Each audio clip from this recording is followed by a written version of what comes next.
Bonjour, je parle maintenant des différents types de pinceaux. C'est un grand sujet, on va se limiter à quelques techniques artistiques. On va parler principalement de l'acrylique et de l'huile, donc des techniques pâteuses, hein, sur toile, sur papier ou sur toile. Voilà, avec des manches longs, d'accord. Donc pour les pinceaux au moins, manches longs. Et puis on va regarder, on va passer en revue les pinceaux synthétiques. Il y a une convention qui fait que on peut s'y retrouver assez facilement dans le polyamide. Quand le pinceau est dans des couleurs claires, dorées, jaunes, etc., orange, ce sont des pinceaux doux, à poils doux, et quand souples. Et quand les poils sont foncés, jusqu'au marron ou noir, très foncé, ce sont des poils nerveux. Donc ça vous aide déjà à choisir, ça vous donne déjà un bon repère, quelle que soit la marque ou quel que soit le magasin où vous vous fournissez. Voilà, première chose. Ensuite, dans les pinceaux à poils naturels, la soie de porc, ce sont des poils d'oreille de cochon. Voilà. Ce sont des poils nerveux très connus, très anciens. Hein, vraiment, vous avez toutes les qualités, bien sûr. Très souvent des entrées de gamme en soie de porc, mais des très très beaux pinceaux d'artistes, très bien taillés, très bien assemblés, en beau blanc. En particulier à l'huile, voilà, il y a quelques passionnés qui ne veulent entendre parler de rien d'autre. Des très très beaux pinceaux en soie de porc. Vous avez de la martre. Donc la martre, ce sont des pinceaux plutôt souples, on verra tout à l'heure, souples, mais quand même avec une belle réserve, et puis une bonne résistance, une souplesse avec une élasticité qui permet au poil de revenir dans sa forme initiale, mais qui épouse quand même le geste de manière souple, quoi. Et puis on a le kévrin aussi, j'ai choisi de vous parler aussi un peu du kévrin. Le kévrin qui est intermédiaire, qui a un peu de résistance et de nervosité comme le pinceau, la soie de porc, mais qui est doux quand même, qui va laisser un peu moins de traces et qui est quand même doux au toucher, comme la marque. Voilà, qui est un peu intermédiaire. Voilà, donc quand même deux paquets, parce qu'entre les poils synthétiques et les poils naturels, il y a quand même une grosse différence, qui est que les poils naturels, ils ont des écailles, microscope, des petites écailles qui vont les faire retenir et se gorger plus naturellement et de manière plus généreuse de peinture, avoir une réserve plus forte, ce qu'on n'a pas encore, ce qu'on réussit difficilement à reproduire avec des poils synthétiques en polyamide. Voilà. Mais il y a beaucoup d'autres intérêts à utiliser du polyamide. Le prix, déjà, c'est pas négligeable. Et puis, une souplesse intéressante, vraiment intéressante. Voilà, en particulier pour les vernis, avec les spalters, on fait des choses vraiment.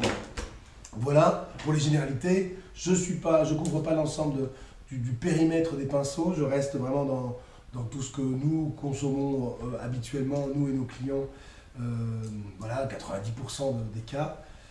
Les spalters et les pinceaux en polyamide, et puis les poils naturels. On va regarder ce que ça donne avec des exemples, un peu de manipulation, avec de la peinture acrylique, juste pour voir s'il y a une nuance. Alors, on va voir la réaction, hein, bien sûr, mais est-ce que le résultat est impacté? On va regarder ça ensemble. Bon, donc maintenant le test, on va partir avec de l'acrylique, hein, sur une base d'acrylique au moins pour les pinceaux synthétiques. Et donc ça m'intéresse aussi de voir la différence, parce qu'on parle beaucoup, effectivement, de la réaction différente du polyamide en fonction de sa dureté, mais voilà, ça m'intéresse de voir ce que ça donne, quoi. Bon, là, on voit que le pinceau, le poil se gorge, hein, gorge de peinture. Et on peut voir de la précision.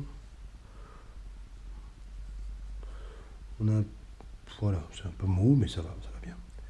Ok. Polyamide plus nerveux.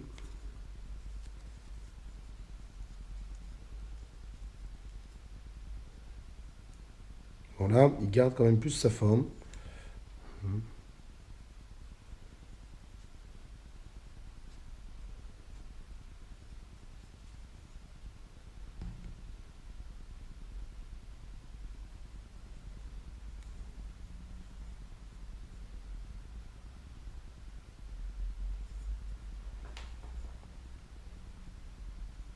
Pinceau peut-être plus adapté. Ok.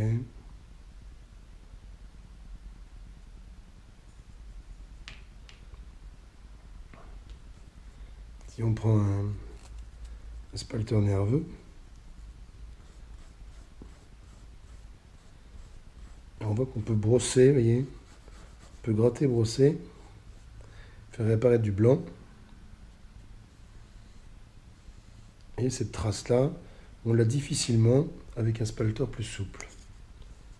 Spalter, donc c'est une brosse plate. Hein. Moi, j'aime pas bien ça. Et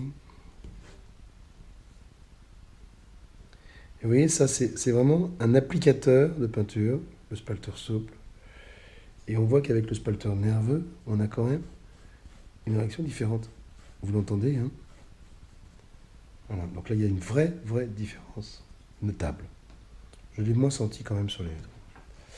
Alors, on va utiliser quand même de la soie de porc. Ça le porc avec une brosse ronde, voilà. Et là, on sent une réaction forte, hein, nerveuse. Vous voyez, on est rapidement proche du support. Et avec la brosse, quand même, voilà. Avec la brosse, c'est pareil. On a quelque chose de nerveux, quoi. Enfin, quand il est nerveux.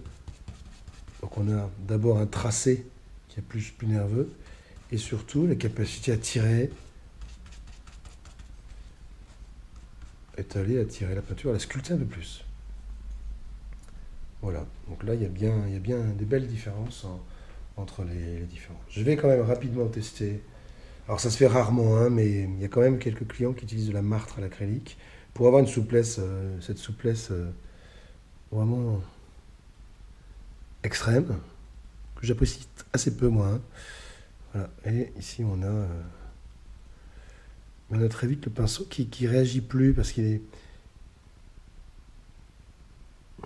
Voilà. Oui, la martre. Et donc pour terminer, avant d'aller rincer tout ça, du Kievrin.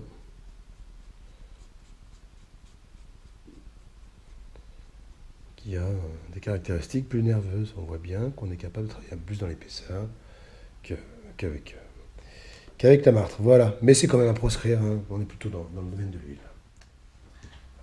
Voilà, une démo rapide pour comparer, entre guillemets, les différents types de poils des pinceaux manches longs pour l'huile et l'acrylique.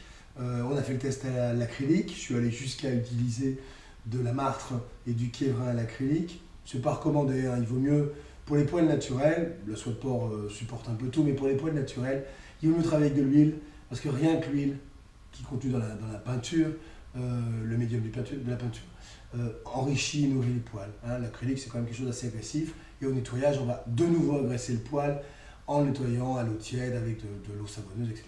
Donc voilà. Mais ça se nettoie quand même assez facilement, donc on peut le faire. Puis je vous dis, moi je connais des gens qui sont fans de ça. Donc je ne vais pas tout reprendre, mais il y a une différence significative entre les brosses souples et les brosses nerveuses. Le rendu n'est pas le même du tout. Le travail n'est pas le même, ça accroche plus, on le sent d'ailleurs, on l'entend. Et puis on a des aplats beaucoup plus facilement avec des brosses souples, des aplats, des fonds, mais naturellement on a bien ça en tête. Hein. Avec des choses nerveuses, on a plus de caractère, entre guillemets, plus de tracé original quand on veut l'obtenir, bien sûr, sur le support ou en couche finale, avec de la soie de porc ou avec du polyamide nerveux, avec des poils foncés. Voilà, c'est tout ça. Merci beaucoup. C'était vraiment la mise à niveau de base. Hein. Merci beaucoup, merci pour vos encouragements, merci pour toute cette communauté autour de cette chaîne YouTube. Merci beaucoup et à bientôt.